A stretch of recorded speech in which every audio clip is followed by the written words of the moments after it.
Añoranzas de electricistas, de Víctor Manuel Sánchez. La historia de los electricistas nos permite encontrar una trayectoria política de su presente.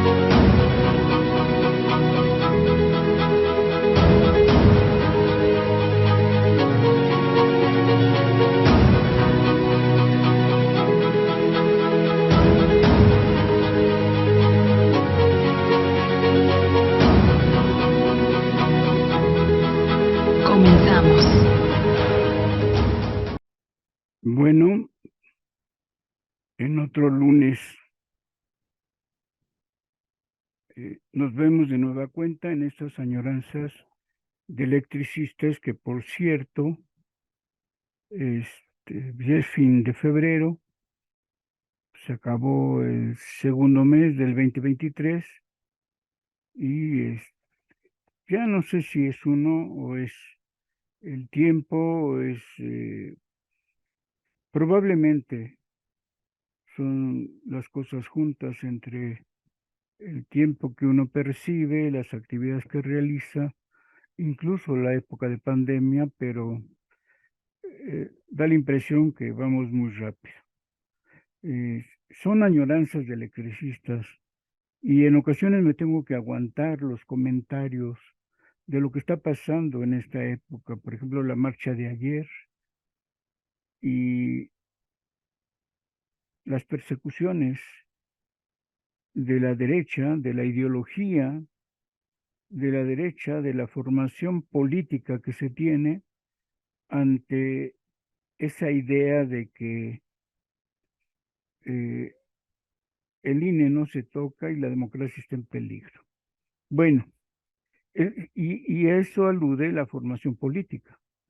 Creo que vale la pena que tengamos en cuenta estos y los otros acontecimientos, cómo y por qué resurge esta, pues tendríamos que decir, ausencia de conciencia de una ideología proletaria que nos haga sentar tanto en la tierra como en nuestras perspectivas de cambios, de transformación, nuestras utopías, y como la derecha de toda la vida, de toda la vida, y cómo nos impregna su concepción política e ideológica.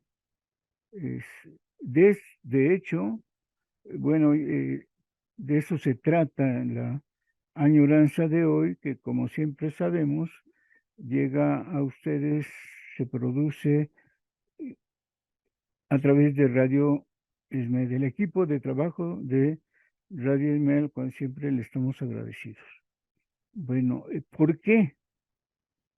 ¿Por qué la ideología impregna, se penetra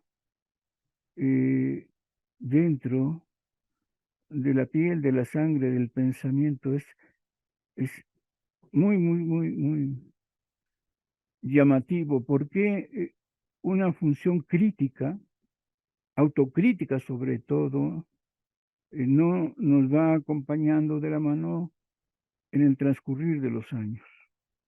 Este, pasan dos cosas. Luego uno hace unos comentarios y en ocasiones, en vez de percibir la propuesta, eh, hay discursos, enojos, ¿no? Por ejemplo, la vez pasada dije, no hay archivo histórico en el INE.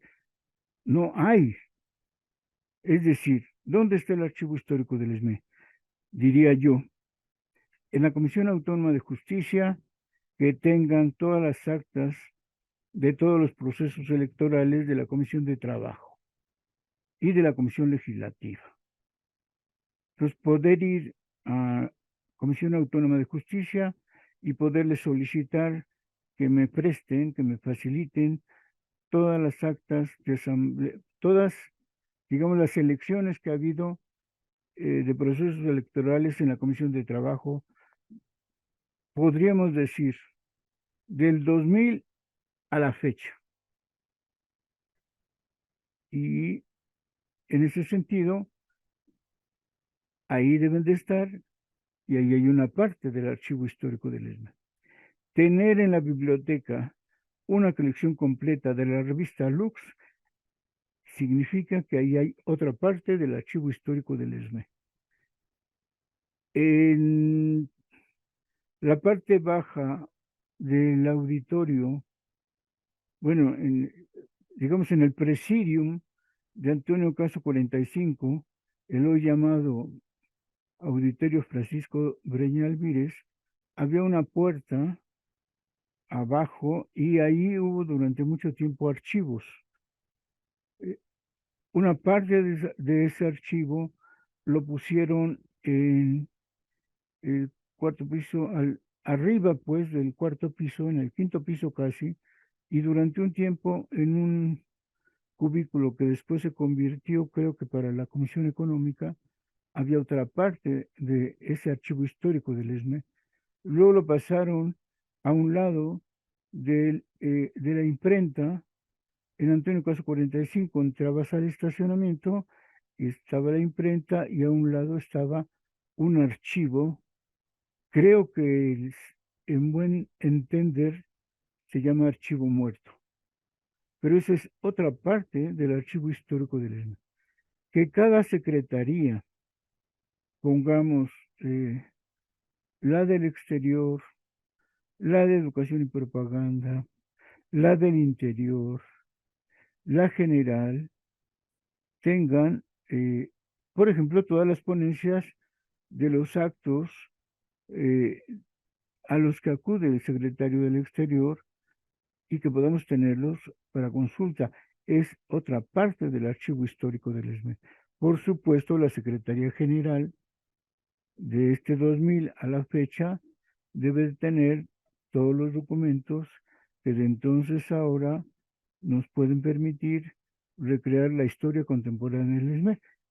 En ese sentido, no hay un lugar que se llame Archivo Histórico del ESME.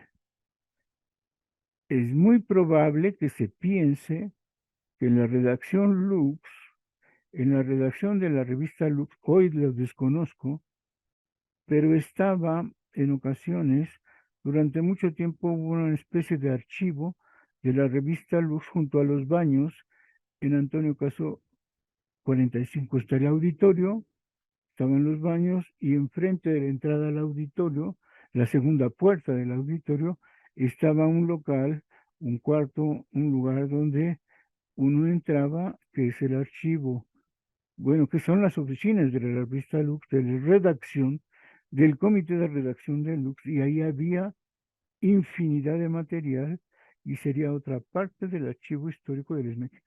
¿Qué pasó con ese archivo hoy por hoy?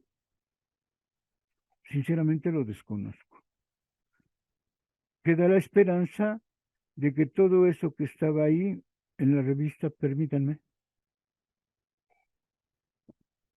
que para la fecha de este tiempo que estoy hablando, hubo distintos jefes de redacción, pero una de las personas permanentes, Felipe Sánchez. Se me ha perdido de vista, pero Felipe Sánchez es uno de los personajes que tiene de alguna manera organizado, o tenía, porque les digo, ya no sé dónde está todo el material que estaba ahí, el archivo del comité de redacción de la revista Lux. Como además era fotógrafo y al paso del tiempo se convirtió en un videoadicto, tenía videos de muchos de los actos callejeros, por decir así, como de asambleas y mítines dentro del ESME. Pero era una parte del archivo histórico del ESME. Alguna vez, y también quiero relatar esta parte, un sobrino de Felipe Sánchez se mencionaba, se decía, yo no sé si de verdad existió el cargo o no, pero él decía que lo había nombrado el jefe del archivo histórico del ESME. Y cuando pasaron a la biblioteca a Versalles, él se fue ahí donde se supone estaba la revista Lux. ahí sí podríamos decir un archivo de la revista Luz. No sé qué era, no sé si era la biblioteca, parte de la biblioteca o qué, pero él se autonombraba jefe del archivo histórico del INE. ¿Qué hizo? Nunca me enteré. Nunca me enteré. Supe que se fue pagado por el sindicato a revisar archivos en España. ¿Qué archivos? Presume actualmente de que es un historiador. Una vez vi un video de él leyendo un artículo de Ernesto Velasco donde no menciona dónde lo obtuvo, cómo lo consiguió, porque su capacidad histórica le permitió encontrar ese artículo de Ernesto Velasco. Y en realidad podremos decir que en un año determinado de las grandes movilizaciones contra la privatización, encontré la revista, el primer periódico del ESME llamado Rojo y Negro. Y ahí, en la colección que logramos imprimir en un folleto, ay, se me olvidó traerlo, aparecen todos los artículos de los 4 números de Rojo y Negro. Y en uno de estos venía este artículo de Ernesto Velasco, que lo presume como su gran descubrimiento. Esta persona, no sé si llamarle compañero, usa en beneficio propio documentos del ESME y presume cosas que no tiene que presumir. Plagia, está de moda el plagio. El estimado César Sánchez, que yo alguna vez le dije a su tío, a Felipe, que cuidado con el sobrino, que era medio tramposo, es plagiador. Y por ejemplo, les voy a poner un ejemplo, y a veces por eso no hay que confiar en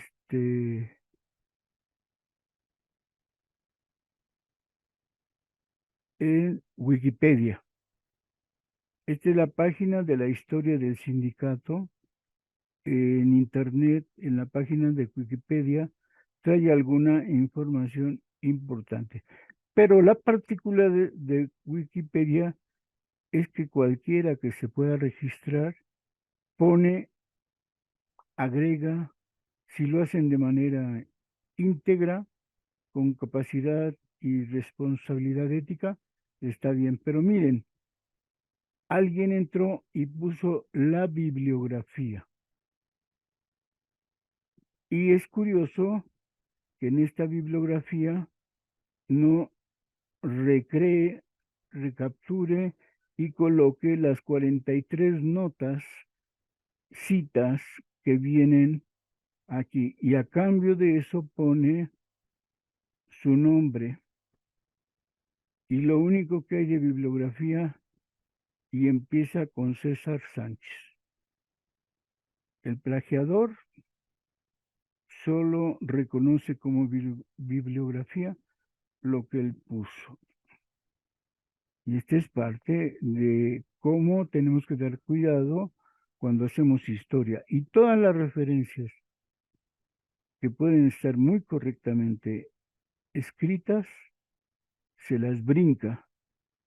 Seguramente él mismo puso antes de las referencias su propia bibliografía.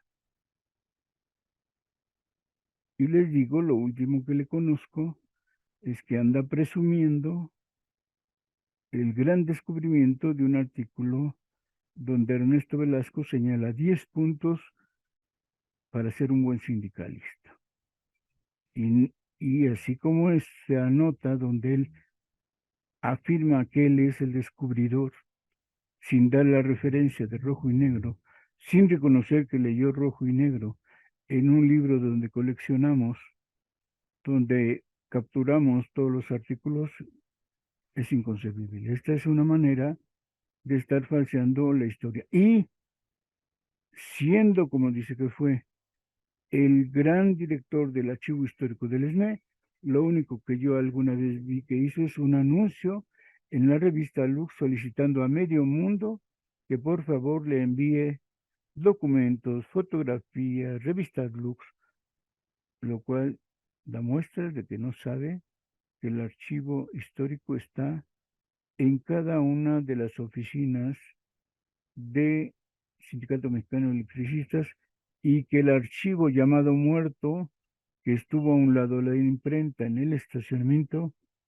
no lo conoce, porque en vez de ese traslado de documentos y libros a Versalles, debió ir a rescatar y procurar el archivo al lado de la imprenta.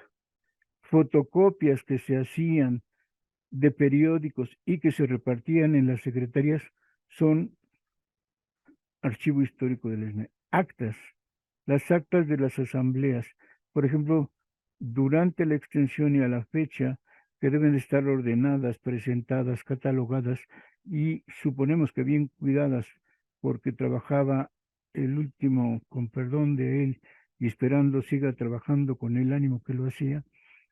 Abelar falleció hace un año y él trabajaba y mantenía con discreción y cuidado las actas recientes de el Sindicato Mexicano de Electricistas de la extensión para acá. Eso es parte del archivo, pero en ese sentido, si hoy la página web del ESME está funcionando, está guardando todos los videos, todas las entrevistas de los 100 años, está guardando todos los contratos colectivos, toda la revista Lux desde antes de la extinción, inclusive diría yo, he criticado que se publicó un periodiquillo llamado La Resistencia. Incluso La Resistencia debe aparecer en el blog del ESME y en la sección de la revista Lux. Si eso se está haciendo, entonces el archivo histórico del ESME no existe porque es multivariado, multifacético, multifactores, muchos elementos, el blog de noticias, el blog de todos los discursos, los videos, todos los contratos colectivos, si eso se sigue manteniendo y poniendo a disposición de todos nosotros, bienvenido el archivo histórico del ESME. Si no hay, vamos mal. Y tendremos que señalarlo en la medida que eso se esté presentando. Entonces es un llamado a mantener el archivo histórico, los documentos, los programas, los discursos, las ponencias, y hoy que supongo, no sé si en Radio ESME estén reuniendo, manteniendo y subiendo a la página web, por ejemplo, todas las marchas, porque hoy implica que el archivo histórico del ESME tenga todos y cada uno de las reuniones para ponerlas disponibles. Digamos, si en la revista Lux aparece que hubo un meeting y solo nos dicen hubo un meeting el 11 o el 13 de febrero y uno quisiera que se narrara, que hiciera una crónica, no solo eso, pero ok, pero aparece el vínculo, el link, la liga a que dándole enter, clic o como se le llame, podamos ver el video. En cierta forma, digamos que es mantener la historia viva, aunque de preferencia uno podría proponer que tengan el resumen y la crónica en papel en la revista en línea y además ese link a completar toda la marcha. Si de todas las asambleas, como suponemos que hay, está el acta en el correspondiente libro de actas y además está el link al video de la asamblea completa, perfecto. El ESME sigue teniendo su vocación. Yo les digo, hace tiempo que no tengo esta posibilidad, voy a ver si el mes entrante puedo continuar con la revisión de los libros de actas en la Secretaría de Actas y Acuerdos para seguir continuando el trabajo al cual me apoyaba el compañero secretario Abelard de manera muy comprensiva, donde a veces teníamos algunas charlas, pláticas sobre tanto lo que acontecía como lo que él se permitía platicar. Entonces, fabuloso. Hoy, o sea, esto permite tener una conciencia de clase sindical con claridad y propiedad. Es muy complicado que todo mundo tenga esta capacidad, pero si están los materiales, los medios, es muy importante hundir eso. ¿A qué voy? El tema de hoy vamos a tratar los documentos que en 1916 se publicaron con motivo de la huelga general durante la Revolución Mexicana.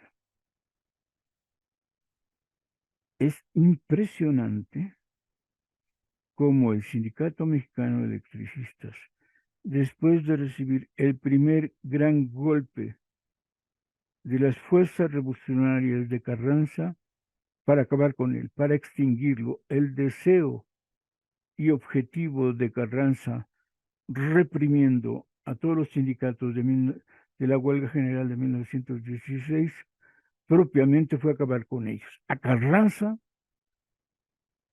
nunca le gustaron los sindicatos críticos,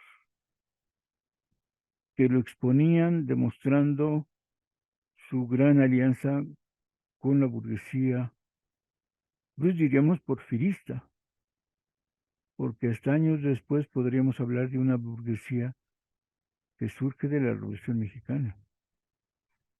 Así es que Carranza utiliza toda la fuerza del ejército para destruir el momento concreto, práctico de la huelga general. Y después juzga militarmente a los obreros, siendo estos ciudadanos civiles, los juzga como traidores a la patria con juicios militares.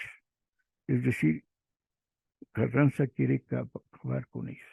Y hay dos sucesos que marcan precisamente esta diferencia entre un organismo que se hizo muy famoso, que aún todavía al parecer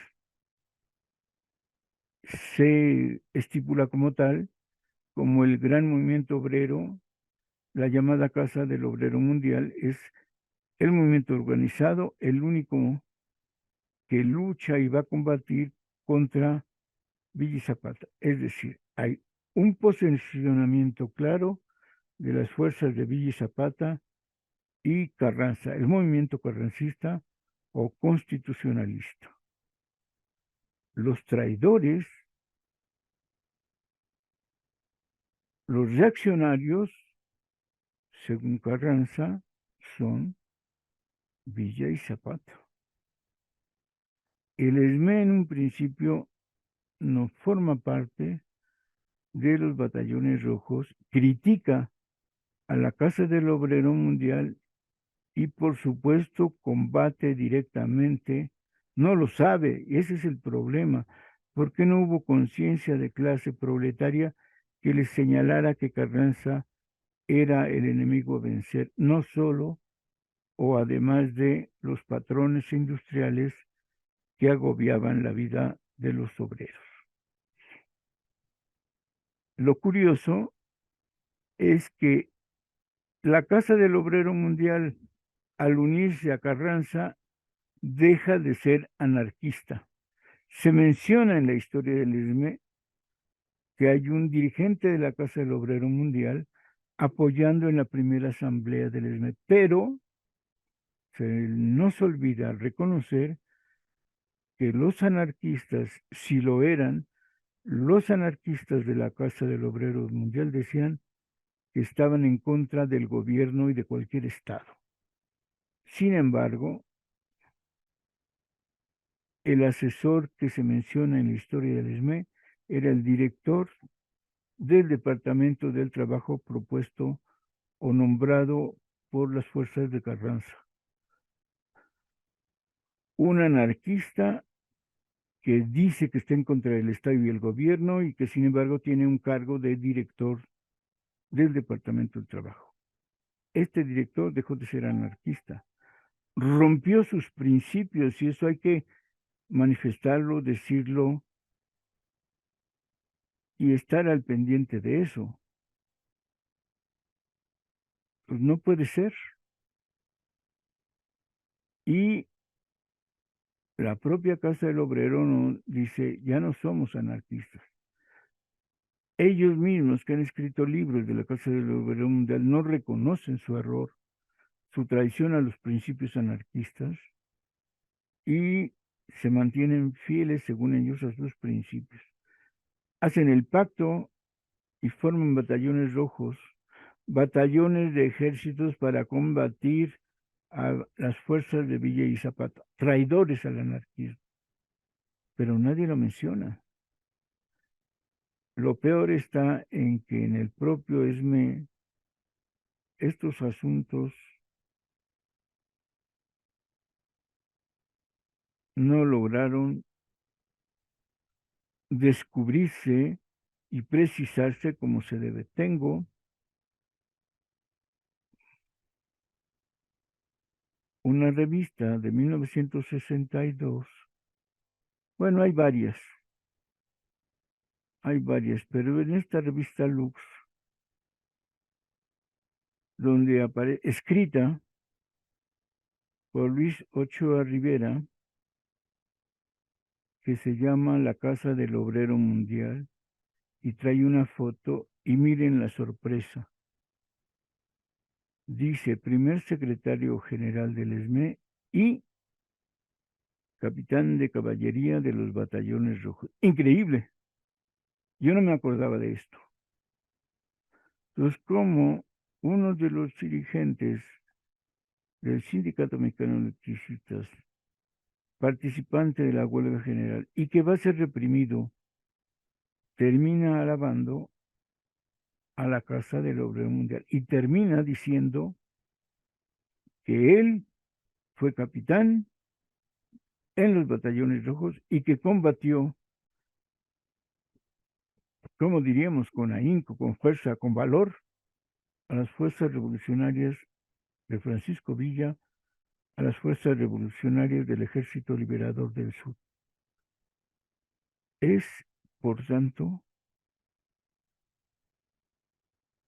tanto en el año de 1915 como durante la huelga de 1916, para que vean aquí, el propio primer general tiene una contradicción. Este secretario general y este capitán de batallones rojos tiene una contradicción política ideológica que hay que criticar, o por lo menos hay que reconocer que el ESME y sus dirigentes tenían muchas confusiones ideológicas. Aquí dice en este artículo Luis Ochoa, formidable semillero de hombres de la revolución, donde se incubaron los más grandes y veraces sindicatos, con verdaderos apóstoles del proletariado, siguiendo el ejemplo del señor Madero, como fieles y obedientes del varón de Cuatro Ciénegas, Venustiano Carranza, y con la fe imborrable de aquellos partidos de feliz memoria antireeleccionista y demócrata, que nos enseñaron a luchar por la justicia social, echando el corazón por delante, sin embajes, sin ambiciones personales y sin miedo, porque la revolución no la hicimos con agua de azahar, se hizo y triunfó con los numerosos batallones de hombres y mujeres. Sí, señor, las olvidadas y nunca bien ponderadas esposas o no esposas de ese inmenso factor obrero del campo del taller y empleados de oficina que saltó a la palestra para defender nuestra apotegma salud y revolución social, que con tanta habilidad y convicción sostuvimos contra viento y marea a nombre de esa nuestra Casa del Obrero Mundial. Ejemplo no solo de los mexicanos, sino para el mundo entero que quiere sacudir su indiferencia y romper las cadenas de la injusticia y los confabulados poderosos y adinerados políticos emboscados o solapados.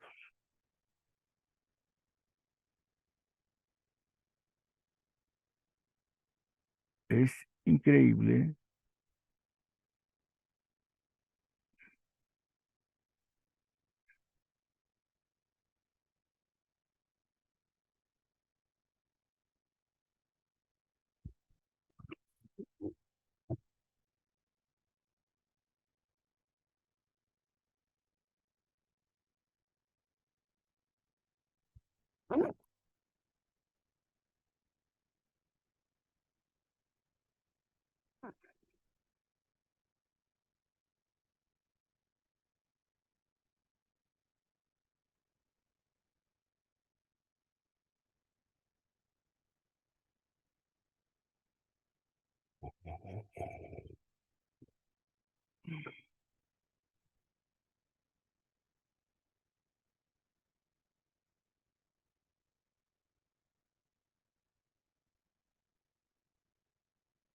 Es increíble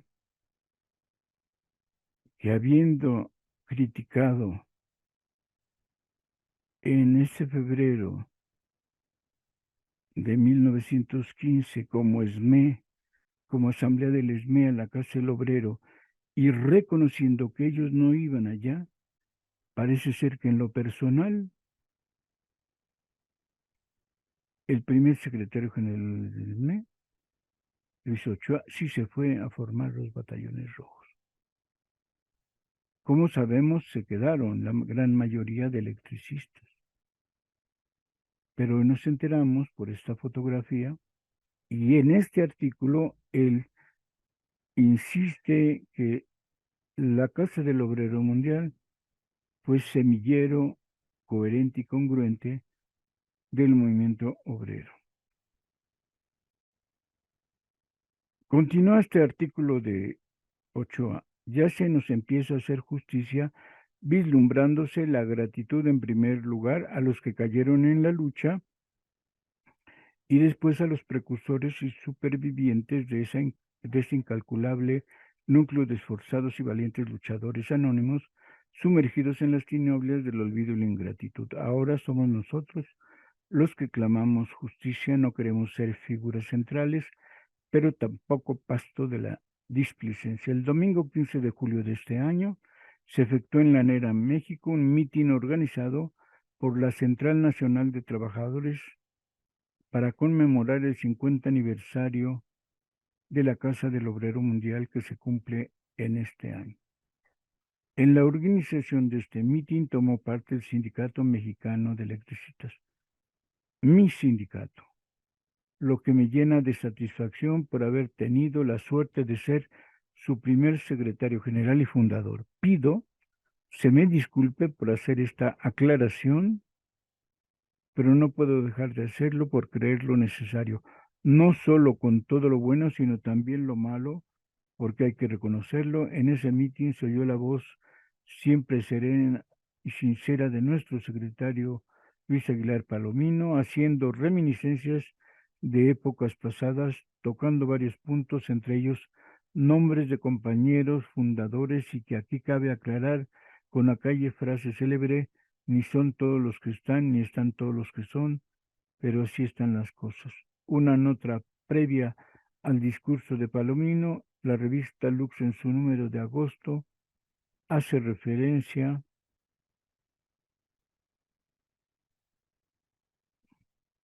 a desatinos del señor Carranza con su famoso decreto de aplicar la pena de muerte a los dirigentes sindicales o a aquellos que presidieran grupos que votaran la huelga.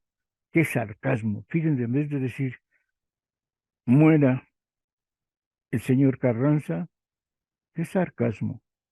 En la huelga de 1916, siendo gobernador del distrito, el señor general César López de Lara se nos despojó de nuestra casa sindical de la esquina de San Diego y Rinconada de San Diego, Cine Star, Salón Star, lo conocemos, recogiéndonos todo el archivo y objetos varios y llevados al Palacio Municipal, encarcelándonos a muchos compañeros y posteriormente sometidos a un consejo de guerra para ser juzgado con acopio de crueldad por el jefe de policía, desgraciadamente llamado Agustín López, sinónimo de un estimable compañero, y sus esbirros, los hermanos Mascor, mis enemigos jurados por haberle expresado que habían puesto el espantajo y se espantaban de él. Pero como dije Cabrera, la revolución es la revolución. Y volvemos al asunto. No critica a la Casa del Obrero Mundial. No lo critica. Y dice aquí, fue hasta 1915, mediante un convenio firmado entre la Casa del Obrero y don Venustiano Carranza, como primer jefe constitucionalista y luchando unidos perfectamente e identificados en ese lapso, logramos que a través de las luchas armadas surgiera la Constitución del 17, con la cual se puntualizaron los derechos individuales y colectivos para forjar una vida mejor de nuestro pueblo mexicano, a una costa de nuestras vidas. Tomando las armas y agrupados formamos los batallones rojos a través del íntegro Gerardo Murillo, doctor Atli, y como un solo hombre desafiamos la muerte, unos cayeron y otros quedamos. Con este ejército coadyuvamos para destrozar, fíjense, a los que de una plumada querían nulificar nuestras conquistas, teniendo siempre en la mente el heroico ejemplo aquellos nuestros compañeros que nos dieron en la huelga de Cananea de 1906 y la de 1907 de Río Blanco el ánimo necesario. Pues bien, el propio secretario general no sabía yo o no recordaba que había sido un oficial del ejército a través de los batallones rojos. ¿Qué es lo que quiero compartirles ahora? Nos van a quedar como 5 minutos. Espero que nos dé tiempo de esto. Perdón, este no es. Este ya es decir que hay falsos historiadores. Y bueno, este es el documento que se firmó entre la Casa del Obrero Mundial, los fabulosos obreros, y insisto, los batallones rojos, por una parte, tildaron de reaccionarios a las fuerzas de Villa Zapata. Y estos anarquistas no lo eran, porque sus principios de anarcosindicalismo estaban basados en que no están con ningún partido, ni con ninguna fuerza, ni forma parte de un gobierno. Pero miren el documento que firmó la Casa del Obrero en febrero 17 de 1915. Dice, en atención a que los obreros de la Casa del Obrero Mundial se adhieren al gobierno constitucionalista encabezados por el C. Venustiano Carranza, aquí, digo, con esto firman su traición al anarquismo. La Casa del Obrero deja de ser anarquista. Ningún historiador que hemos leído a la fecha menciona esta traición o cómo los anarquistas por sí mismos y con su firma dejan de ser anarquistas. Dice el documento, se ha acordado hacer constar las cláusulas que normarán las relaciones de dicho gobierno con los obreros y la de estos con aquel. Le recomiendan, le reconocen, saben que es un gobierno y que van a luchar en contra de los que se oponen a Carranza, para determinar la forma en que los obreros han de prestar su colaboración a la causa constitucionalista, suscribiendo al efecto el presente documento por la Casa del Obrero Mundial los ciudadanos Rafael Quintero, Carlos M. Rincón, Rosendo Salazar, Juan Turo, Salvador González García, Rodolfo Aguirre, Roberto Valdés y Celestino Gasca, nombrados en comisión ante el primer jefe del ejército constitucionalista encargado del Poder Ejecutivo. Así se hacía llamar Carranza, primer jefe del ejército constitucionalista y encargado del Poder Ejecutivo, por el Comité Revolucionario de la Ciudad de México, el cual a su vez representa a la Casa del Obrero Mundial, y por el licenciado Rafael Zubarán, de Gobernación, secretario de Gobernación, en representación del expresado primer jefe. Punto número 1 de este convenio, Casa del Obrero Carranza. Primera, el gobierno constitucionalista reitera su resolución expresada por el decreto 4 de diciembre del año próximo pasado de mejorar por medio de leyes apropiadas la condición de los trabajadores, expidiendo durante la lucha todas las leyes que sean necesarias para cumplir aquella resolución. Segunda, los obreros de la Casa del Obrero Mundial, con el fin de acelerar el triunfo de la revolución constitucionalista e intensificar sus ideales en lo que afecta a las reformas sociales, evitando en lo posible el derramamiento de sangre, hacen constar la resolución que han tomado de colaborar de una manera efectiva y práctica por el triunfo de la revolución, tomando las armas ya para guarnecer las poblaciones que están en poder del gobierno constitucionalista o ya para combatir a la reacción. No olvidemos, para la Casa del Obrero Mundial, a partir de este punto, la reacción se llama el Ejército Liberador del Sur y la División del Norte. Punto. Esa es la reacción. Tercera, para llevar a cabo las disposiciones contenidas en las cláusulas anteriores, el gobierno constitucionalista atenderá con la solicitud que hasta hoy lo ha hecho, las justas reclamaciones de los obreros, las justas reclamaciones, en los conflictos que puedan suscitarse entre ellos y los patrones como consecuencia del contrato de trabajo.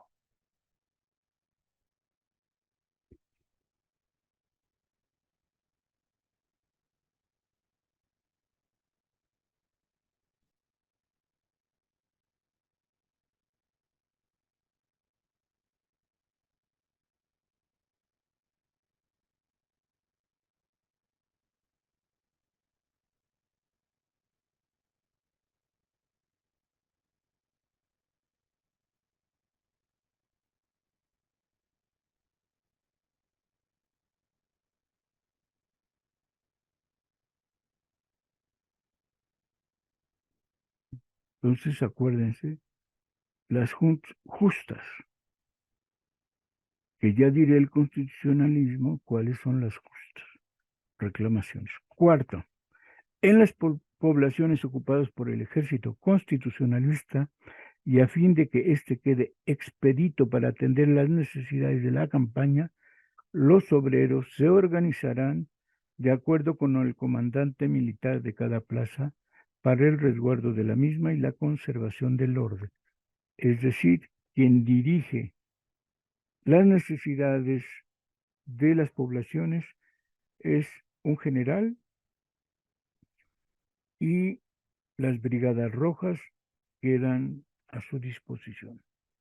En caso de desocupación de las poblaciones, el gobierno constitucionalista, por medio del comandante militar respectivo, avisará a los obreros su resolución, proporcionándoles toda la clase de facilidades para que se concentren en los lugares ocupados por las fuerzas constitucionalistas. Como diciendo, si hay que huir, huimos juntos. y el ejército propiamente, el comandante militar, los cuidará. El gobierno constitucionalista, en los casos de reconcentración, auxiliará a los obreros, ya sea como remuneración de los trabajos que presten, ya a título de ayuda solidaria, mientras no se les proporcione trabajo con el objeto que puedan atender a las principales necesidades de subsistencia. Es decir, les van a pagar su peso diario, porque el ejército se pagaba un peso diario y todos los integrantes de los batallones rojos recibían su salario constitucionalista. Y dice aquí, o se les reingresa al trabajo o se les da una ayuda. Esa va a ser la manera como los protegen. Quinto, los obreros de la Casa del Obrero Mundial formarán listas en cada una de las poblaciones en que se encuentren organizados y desde luego en la Ciudad de México, incluyendo en ellas los nombres de todos los compañeros que protesten cumplir con lo que dispone la cláusula segunda. Las listas serán enviadas inmediatamente que estén concluidas a la primera jefatura del Ejército Constitucionalista a fin de que éste tenga conocimiento del número de obreros que están dispuestos a tomar las armas. Es decir, hacen su lista de gente buena y todos los que no están en la lista son los malvados, los malos, pero los buenos serán atendidos por el ejército, por la primera jefatura del ejército carrancista. Sexta, los obreros de la Casa Mundial, Obrero Mundial tendrán una propaganda activa para ganar la simpatía de todos los obreros de la República y del obrero mundial hacia la revolución constitucionalista, demostrando a todos los trabajadores mexicanos las ventajas de unirse a la revolución, ya que ésta hará efectivo para las clases trabajadoras el mejoramiento que éstas persiguen por medio de sus agrupaciones.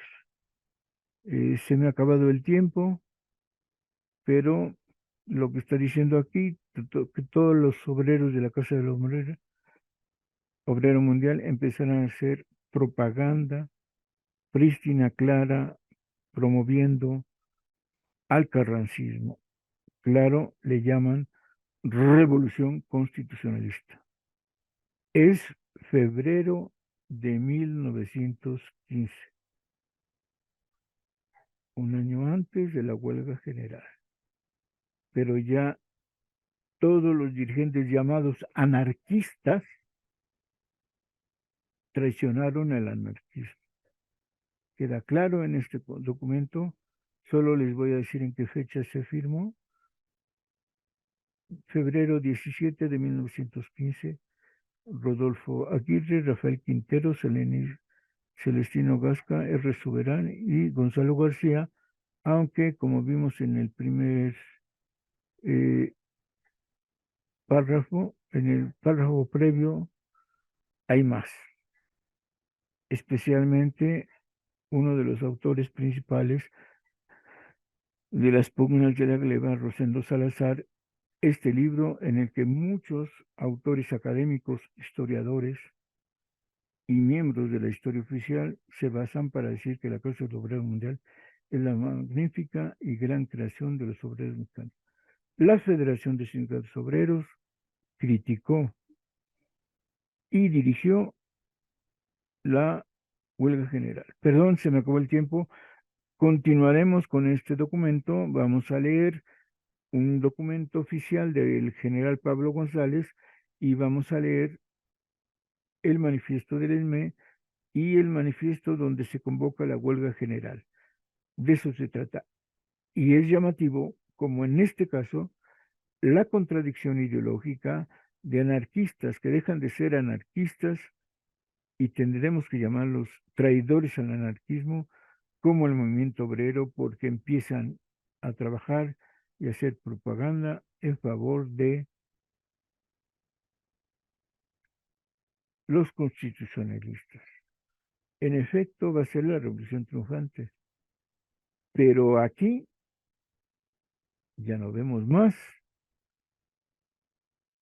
anarquismo, vemos unos aliados que van a combatir a lo que ellos llaman la reacción. El ESME va a formar parte formalmente, ya vimos que uno que otro sí, como Ochoa, y se convierte en traidor al propio ESME como en el anarquismo. Y esto no queda claro en la historia general de México, menos en la historia general del movimiento obrero, y en particular los propios electricistas olvidan su historia radical y crítica al carrancismo. Bueno, perdón, se me acabó el tiempo, nos vemos el próximo mes en otra añoranza de electricistas. Hoy estamos criticando a los anarquistas de la Casa del Obrero Mundial por traidores al movimiento obrero, a los que olvidaron la acechanza, aplastamiento de Carranza. Nos vemos en marzo, pásenla bien, hasta el próximo mes,